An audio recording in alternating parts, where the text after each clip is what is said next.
கோர்ட்ல ஒண்ணும் காயத்தோட போராடல, சட்டத்தோட போராடணும், நீதிபதியோட போராடணும். அதே தாண்டா நானும் சொல்றேன்.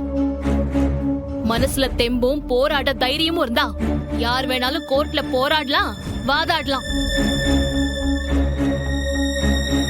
அதுக்காக லா படிக்கணும்னு எந்த அவசியமும் இல்ல. ஐயோ பரணி, நீ பேசுறதெல்லாம் நல்லா இல்ல, அதுவும் கோர்ட்ல போய். ஏய், எல்லாமே எனக்கும் தெரியும்டா, நீ கொஞ்சம் வாயை மூடு. சண்முகம் ஒரு முடிவெடுத்தான், அது 100% சரியாதான் இருக்கும்.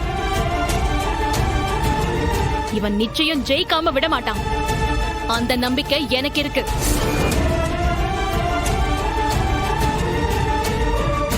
நம்ம இந்தியாவோட சட்டப்படியே வக்கீல் மட்டும்தான் வாதாடணும்னு எந்த சட்டமும் இல்ல.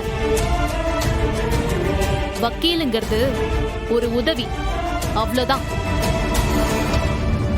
எனக்கு நம்பிக்கை இருக்கு, சண்முகத்துக்கு அந்த உதவி தேவைப்படாது. இவன் மனசுல நேர்மை இருக்கு, ஒரு பொறுப்பு இருக்கு.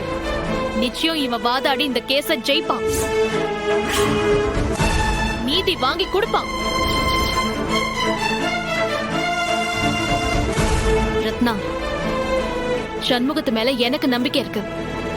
உன் அண்ணன் மேல உனக்கு நம்பிக்கை இருக்கா இல்லையா?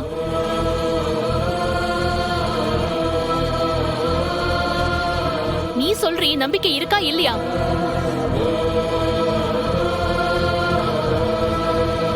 இதுக்கு முன்னாடி வெங்கடேஷ் உன்னை கொல்லணும் நினைச்சானே, அப்போ உன்னை சாவல இருந்து இவன் காப்பாத்திருக்கான். அப்ப இவன் டாக்டர் இல்ல.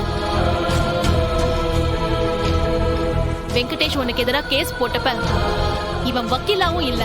நான் இப்பவும் சொல்றேன், இவனுக்கு உன் மேல கண்மூடித்தனமான பாசம் இருக்குடி. அந்த பாசம் உன்னை காப்பாத்தும். உன் அண்ணன் மேல உனக்கு நம்பிக்கை இருக்கா இல்லையா? இவங்க எல்லாரும் என்ன வேணாலும் சொல்லிட்டு போறாங்க. உன் அண்ணன் உன்னை காப்பாத்துவாங்கிற நம்பிக்கை உனக்கு இருக்கா? அத சொல்லு, எனக்கு அதுதான் முக்கியம். எனக்கு என் அண்ணன் மேல நம்பிக்கை இருக்கு.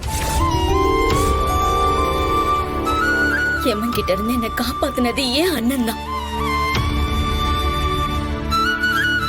இப்போ என் புருஷனை ஜெயில இருந்து காப்பாத்தி கொண்டு வருவார்னு நான் நம்புறேன்.